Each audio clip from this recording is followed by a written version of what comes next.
menurutmu setelah melihat semua ikan ini? Warna-warna mereka indah sekali.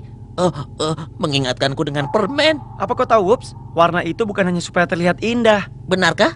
Jadi, untuk apa warna-warna itu digunakan, Adi? Yang paling penting adalah, berkat warna mereka, ikan biru itu bisa saling mengenali keluarga mereka. Wah, ikan itu lucu sekali. Kelihatannya seperti punya paruh. Dan itulah kenapa dia disebut ikan beo. Yang ini warnanya terang sekali, kuning biru hijau. Jadi dia ikan jantan. Yang betina lebih berwarna hijau. Tapi dengan warna terang seperti itu, bukannya pemangsa manapun akan bisa langsung melihat mereka. Itulah kenapa mereka tetap di karang. Di sana mereka lebih terlindungi daripada di lautan terbuka. Iya, dan mereka bisa memilih warna yang lebih gelap warnanya, ya kan? Sebenarnya, ikan yang hidup di laut terbuka warnanya lebih netral. Mereka memiliki punggung yang lebih gelap dan perutnya lebih terang warnanya. Itu masuk akal. Perut mereka tidak bisa berjemur ketika mereka berenang, benar kan? Bukan, itu digunakan untuk kamuflase. Lihat hiu-hiu itu. Dilihat dari bawah, warna mereka pucat sekali. Dan kamu akan mengira kalau cahaya itu berasal dari permukaan air. Dan dari atas mereka kelihatan lebih gelap, supaya mereka bisa bersembunyi di birunya laut. Lalu dia bagaimana? Dia seperti karpet berpola. Sebenarnya namanya memang hiu karpet. Dia biasanya berada di dasar laut, dan karena warnanya, dia bisa bersembunyi dengan baik. Wah, itu bagus sekali. Tapi aku lebih memilih ikan yang berwarna-warni seperti permen. Mereka tinggal di karang, dan warnanya lebih terang daripada ikan yang hidup di lautan terbuka. Tapi warna mereka juga digunakan untuk melindungi diri mereka sendiri. Tapi tidak semua manusia ingin memakan ikan berwarna-warni. Aku punya perasaan kita akan pergi ke ruang kendali melalui dapur. Sepertinya saat ini ada yang lapar. Oh, baiklah. Jadi semua pembicaraan ini membuat aku lapar.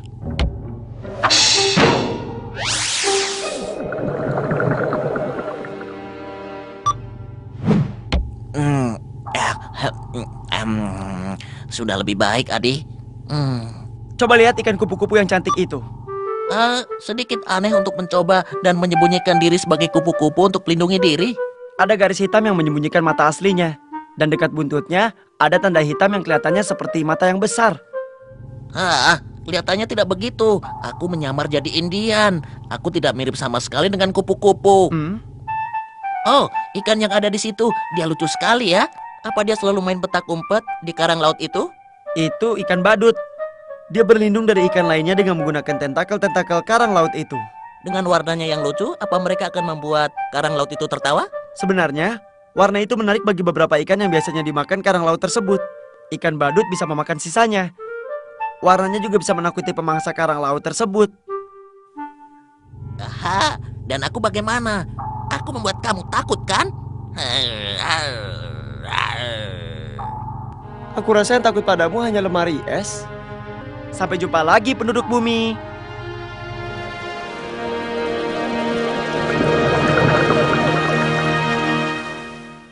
Apa di sini lautnya dalam sekali, Adi? Itu tergantung kamu sedang di mana, Whoops. Laut bisa sangat dalam di beberapa tempat dan dangkal di tempat yang lainnya. Kalau begitu, apa kita bisa masuk lebih dalam lagi? Tentu saja kita bisa. Baiklah, tunggu sebentar. Terima kasih, aku sudah siap. Sepertinya kamu tidak bisa menyelam terlalu dalam dengan snorkel itu, Whoops. Kamu bisa lihat sekarang, kita tidak terlalu jauh dari pantai. Kita berjalan-jalan menyeberangi landas benua. Kedalamannya tidak begitu parah dan turun sekitar 152 meter. Dalam sekali kan, Whoops? Ini adalah landas benua yang menurun lebih cepat. Miringannya sekarang sangat curam dan mengarah ke palung laut, di mana kita bisa mencapai kedalaman 6096 meter. Di bawah laut, seperti halnya di tanah, kita bisa melihat bukit dan gunung. Dan juga ada deretan gunung berapi yang disebut pegunungan tengah lautan. Lahar di dalam air pasti tidak terbakar. Di puncak gunung berapi, ada retakan besar yang disebut jurang. Lahar keluar dari dalam bumi, ketika bersentuhan dengan air, maka lahar itu akan mengeras dan membuat lapisan kulit yang baru. Begitu, Whoops. Lapisan baru ini mendorong semuanya, walaupun dengan sangat perlahan. Inilah bagaimana benua bisa berpindah di lautan. Jadi benua-benua itu bisa berenang. Wah, aku bisa menggunakan benua-benua itu sebagai kapal. Lihat, ini Laut Atlantik. Dan di dasar lautan ada barisan panjang dari gunung berapi. Pegunungan besar yang terletak dari utara ke selatan. Dan di beberapa tempat tertentu, kita juga bisa menemukan palung-palung laut. Bagaimana mereka bisa jadi palung kalau mereka ada di bawah air? Tentu saja di bawah air palung-palung tersebut akan penuh dengan air dan tidak bisa dianggap sebagai palung dan... Ya ampun, Whoops. Palung tetaplah palung. Walaupun ada di dalam laut, palung-palung ini adalah palung terdalam yang pernah ada. Namanya Palung Mariana. Letaknya di Lautan Pasifik dan dalamnya 10,9 kilometer. Kalau begitu cukup dalam ya. Apa kamu tahu gunung tertinggi yang ada di bumi ini? Namanya Gunung Everest. Tingginya 8.848 meter. Jadi Palung Mariana seperti gunung tapi terbalik dan lebih besar. Wow, jadi aku tidak akan pernah bisa menyelam ke dalam sana. Tentu saja kamu bisa, Whoops. Orang Prancis, Profesor Picard, turun ke sana pada tahun 1960 menggunakan kapal selam yang ia ciptakan sendiri. Aku mengerti, tapi pasti lama sekali dia sampai ke bawah. Dan aku harap dia membawa banyak persediaan, Adi. Tentu saja, sebagai contohnya banyak persediaan oksigen. Maksudku bukan itu, maksudku persediaan makanan. Oh iya, aku baru ingat. Lebih baik aku periksa persediaan makanan dulu di dapur.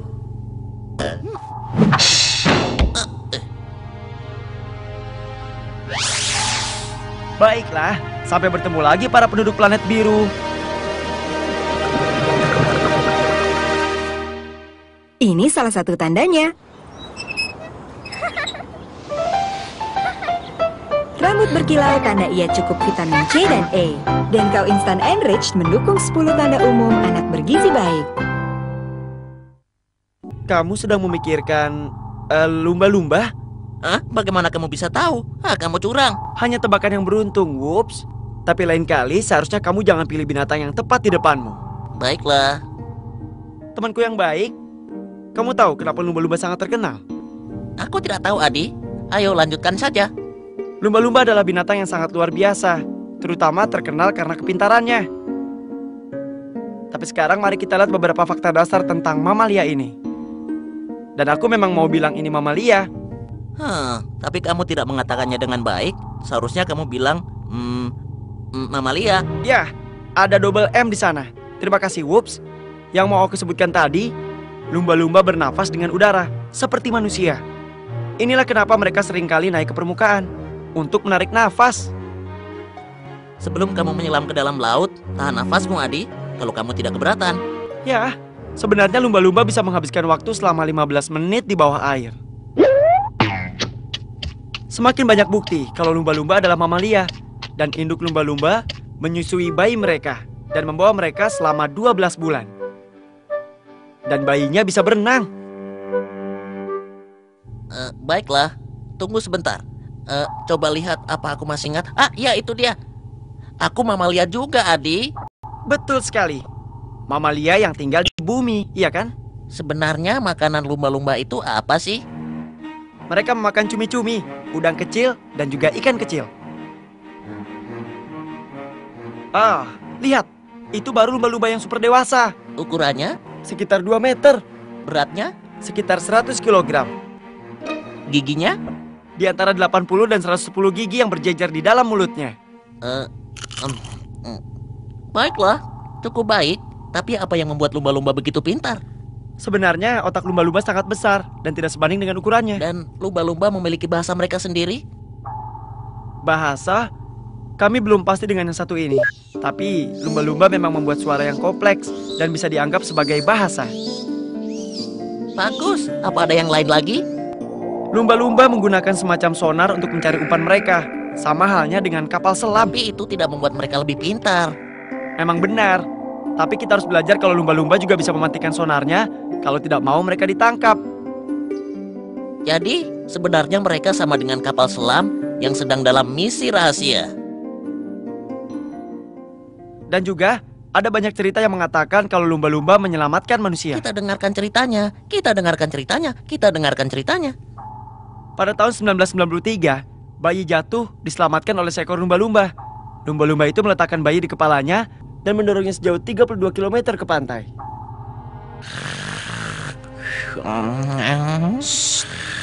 Sampai jumpa lagi penduduk bumi.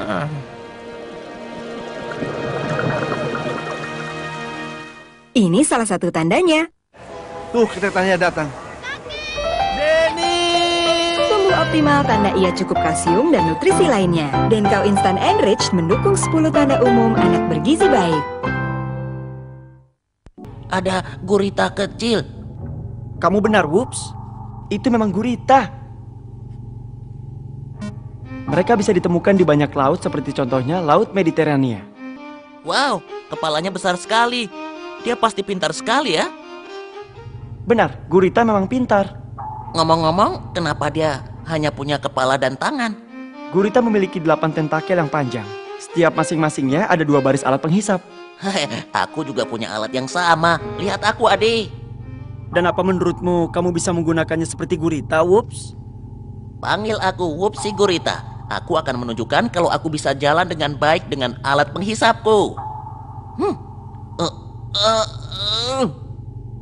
Ayo lanjutkan. Ya, nanti saja.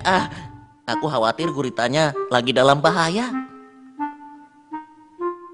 Gurita bisa menggunakan tentakel untuk menggerakkan tubuhnya dan juga untuk berenang dengan cepat. Bukankah alat penghisapnya digunakan untuk yang lain? Ya benar, untuk makan juga. Gurita itu adalah karnivora. Dia menangkap udang-udang kecil dengan alat penghisapnya dan menuntun mereka ke mulutnya. Sekarang mulai menarik. Ada seseorang yang mengatakan, sepertinya kamu mau menjadi Whoops Gurita di dapur ya. Itu ide bagus, Adi. Ayo kita berangkat. Ayo. Aku sudah mengeluarkan es krimnya, Whoops. Cepat, kalau tidak nanti meleleh. Ayolah. Tunggu aku. Jangan habiskan esnya.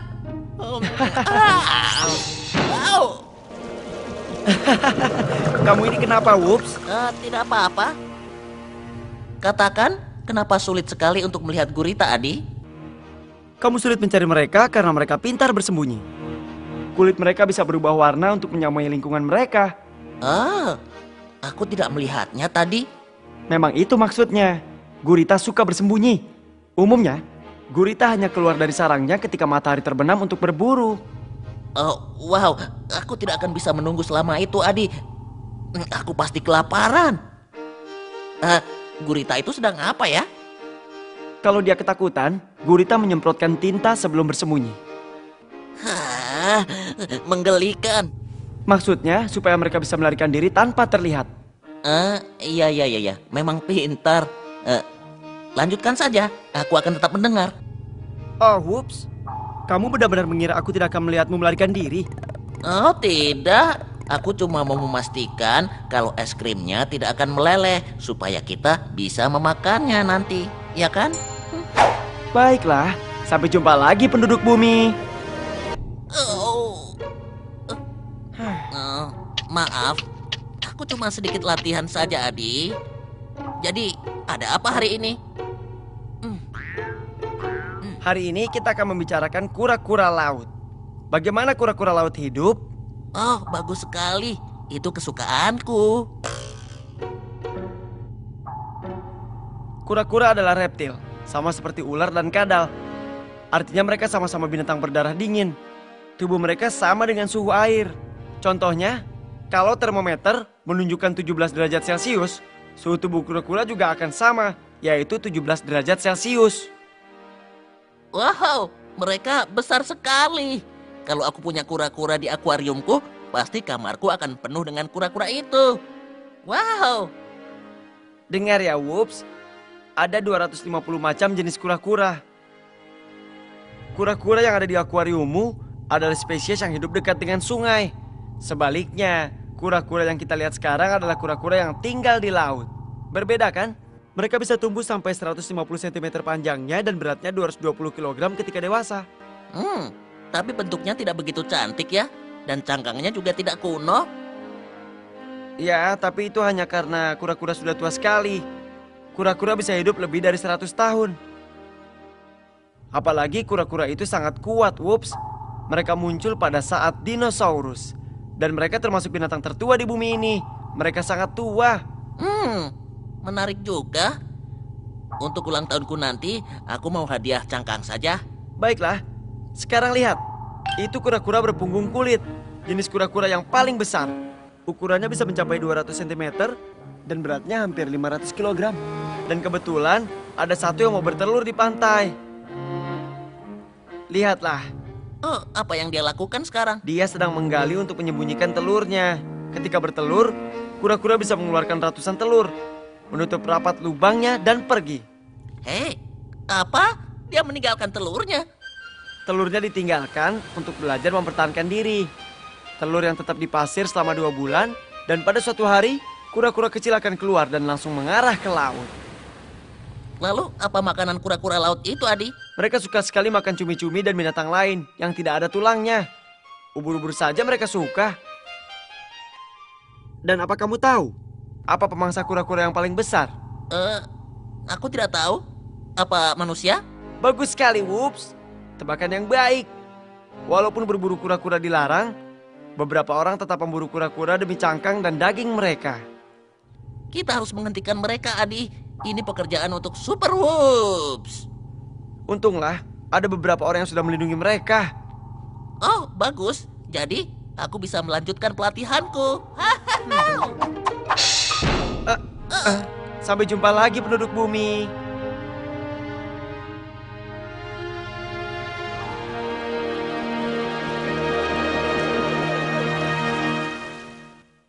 Ini salah satu tandanya. Ya. 105, 75011 400. Ya. 106, Konsentrasi penuh tanda ia cukup zat besi. Denko Coklat Enrich mendukung 10 tanda umum anak bergizi baik. Adi, apakah Putri Duyung itu benar-benar ada di laut? Aku tidak tahu, belum ada yang melihatnya. Oh, benarkah? Belum pernah. Oh, sayang sekali ya. Tapi ada banyak legenda tentang Putri Duyung, Whoops. Aku benar-benar suka legenda, Adi. Dan seperti semua legenda, ada kebenaran di dalamnya. Pelaut sudah lama mengira kalau mereka melihat Putri Duyung, padahal sebenarnya yang mereka lihat hanyalah ikan duyung. Ikan duyung? Ikan duyung adalah bayangan Putri Duyung para pelaut. Aku rasa Putri Duyung tidak seperti itu. Mereka kelihatan seperti sosis raksasa. Umumnya, ikan duyung bisa mencapai 3 meter panjangnya dan beratnya lebih dari 500 kg. Wow, itu berarti sosis super raksasa. Ya, kamu benar. Tapi sosis yang bisa berenang dengan baik. Tangan kecil apa yang ada di dekat kepalanya?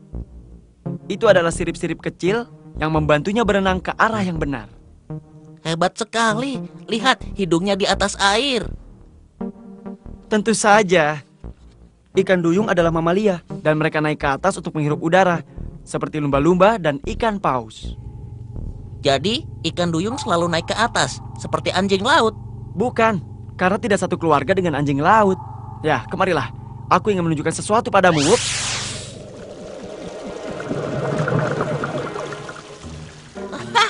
Yang itu kecil sekali. Iya, itu bayi dengan induknya.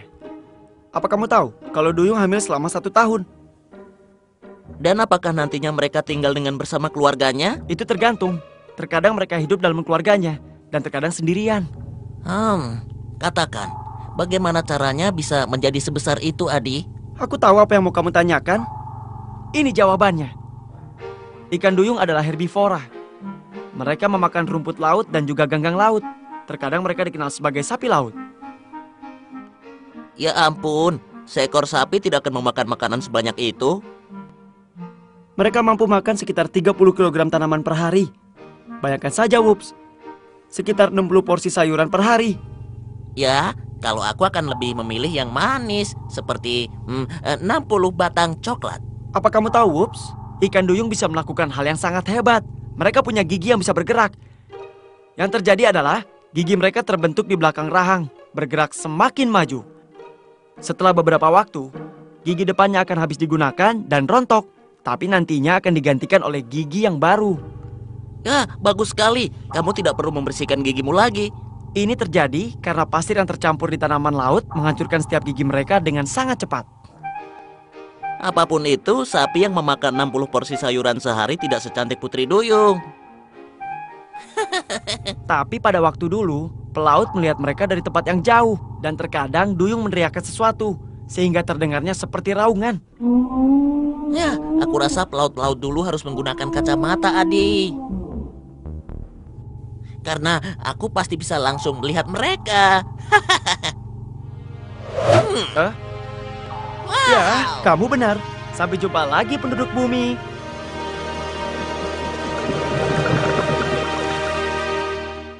Aku mendengar suara aneh. Aku tahu suara apa yang kamu dengar. Itu suara lumba-lumba. Hah? Lumba-lumba? Tapi suaranya seperti sedang berbicara. Mereka memang memiliki bahasa sendiri yang membantu mereka berkomunikasi dengan lumba-lumba lainnya. Jadi kalau begitu mereka bisa bicara seperti kita, dengan huruf dan kalimat. Para ilmuwan belum menemukan rahasia bahasa dari lumba-lumba itu. Lalu ilmuwan-ilmuwan ini, apa mereka tidak bisa bahasa lumba-lumba? Itu konsep baru. Sebenarnya, kita tahu kalau lumba-lumba mengeluarkan suara melalui lubang tiup mereka. Dengan kata lain, hidung yang terletak di atas kepalanya. Lihat Adi, aku juga bisa bicara dengan hidung. Sulit sekali untuk bisa mengerti kamu di saat-saat seperti ini ya, Whoops. Lumba-lumba juga menggunakan suara itu untuk menemukan temannya. Wow. Oh ya, Whoops. Mengagumkan lumba-lumba bisa mengeluarkan siulan dan juga suara decakan. Suara ini diubah menjadi gelombang. Mereka bisa melakukannya. Gelombang ini, apakah seperti kalau kamu melempar batu ke air? Benar. Dan lumba-lumba bisa mengetahui lokasi mereka berkat gema yang dibuat. Dikenal sebagai echolocation. Mirip dengan kelelawar, mereka juga melakukan hal yang sama di dalam gelap. Tepat sekali. Dan lagi, lumba-lumba bisa menciptakan suara yang sangat tinggi sehingga bisa membuat mangsanya pingsan. Lalu bagaimana dengan ikan paus? Kita semua sudah pernah mendengar suara ikan paus, kan? Bagus sekali. Ikan paus memang berkomunikasi dengan berbagai campuran dengkuran, siulan, dan lain-lainnya. Oh, kedengarannya sangat aneh. Untuk ikan paus, yang jantan mengeluarkan suara untuk menarik betina dan menandai lingkungan kekuasaan mereka. Dan apakah kita bisa mengerti apa yang dikatakan ikan paus? Seperti halnya lumba-lumba, bahasa ikan paus masih misteri. Tapi kita tahu kalau setiap keluarga paus memiliki suara sendiri yang berubah sedikit setiap tahunnya. Hal ini membuat mereka bisa saling mengenali. Adi, kalau aku menyanyi, apa aku juga bisa menandai lingkungan kekuasaanku juga? Namaku Whoops, dan aku ini adalah Whoops. Aku rasa kamu harus melatihnya sedikit, Whoops. Bagaimanapun juga dari jauh kami bisa mendengar suaramu kok.